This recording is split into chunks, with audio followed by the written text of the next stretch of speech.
Long ago in ancient times, there was a kingdom ruled by a king. This king was kind-hearted, noble, and generous, but he lacked wisdom. Because of this, he was always in search of clever and intelligent people, men whose knowledge could help his people prosper, strengthen his land, and defeat his enemies. But sadly, the king's current advisors did not impress him. They gave long speeches, offered endless suggestions, and took their salaries in return. But their advice lacked the depth and effectiveness the king desired. This thought often left him restless and unsatisfied.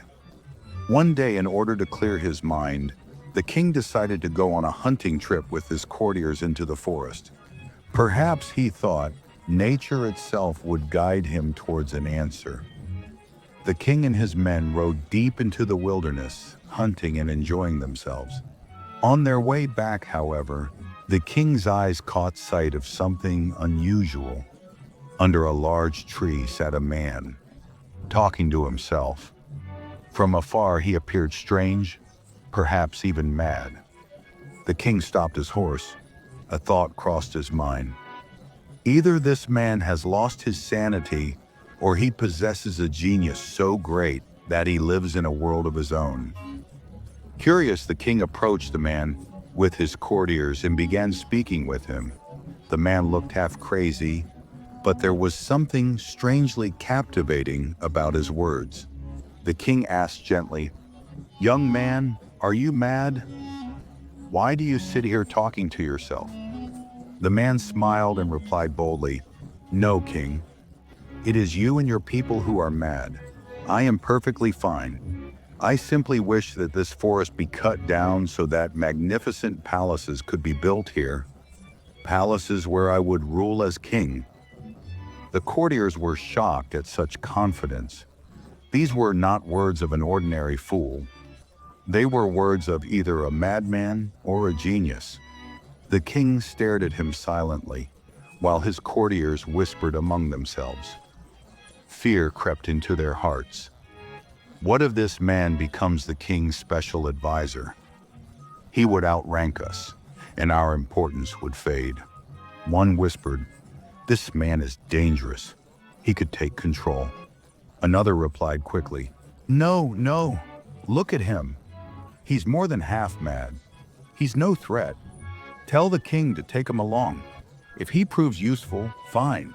If not, we'll get rid of him later." So they advised the king, "Take him with us, your majesty. If he is wise, he will serve. If he is mad, he can be discarded." The king agreed and persuaded the man to join him. But as they rode back, the strange man suddenly turned his horse in another direction, trying to escape. The king's guards chased him, caught him, and brought him back. When they finally reached the palace, an astonishing scene awaited them. A crowd had gathered, cheering with joy, shouting blessings upon the king. The king, surprised, asked, "What is this celebration about?" The people explained, "O king, the path you took today was filled with enemies hiding in ambush with heavy weapons. We thought you would never return alive, but you changed your path and came back safely. Truly, you are wise." The king looked silently at the so-called madman and thought to himself, "This man is no ordinary fool. He is special." Turning to his courtiers, the king commanded, "Prepare a grand chair for this man. From today, he will sit with me." The courtiers' hearts sank.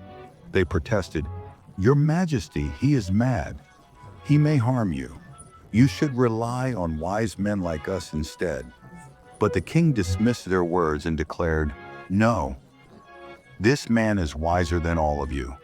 Quietly, without saying a word, he saved us from a deadly enemy. That is true intelligence." The man smiled proudly as he sat upon the chair next to the king.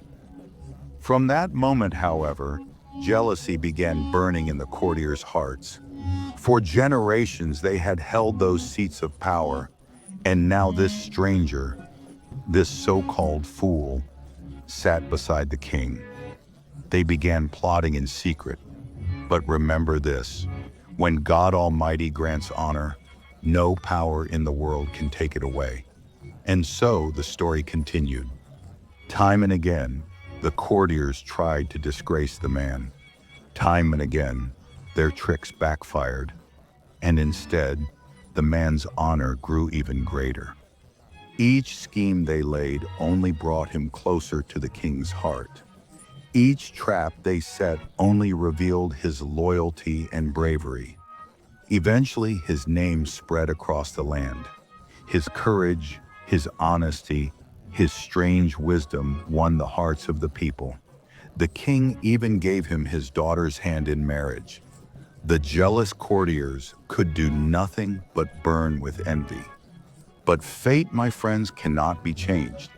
When God decides to raise someone, no force in this world can bring them down.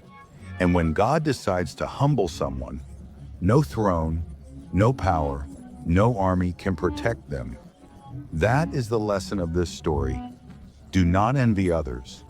If someone is honored, it may be because of their hard work, their destiny, or special qualities given to them by God.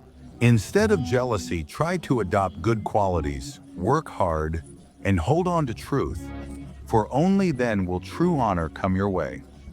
History is proof. The envious and the hypocrites never succeed. Victory always belongs to those who are sincere and truthful. So, my dear listeners, I hope you learned something from this tale. If you enjoyed this story, don't forget to like, share your thoughts in the comments, and subscribe to our channel for more powerful and inspiring stories. Thank you for your support.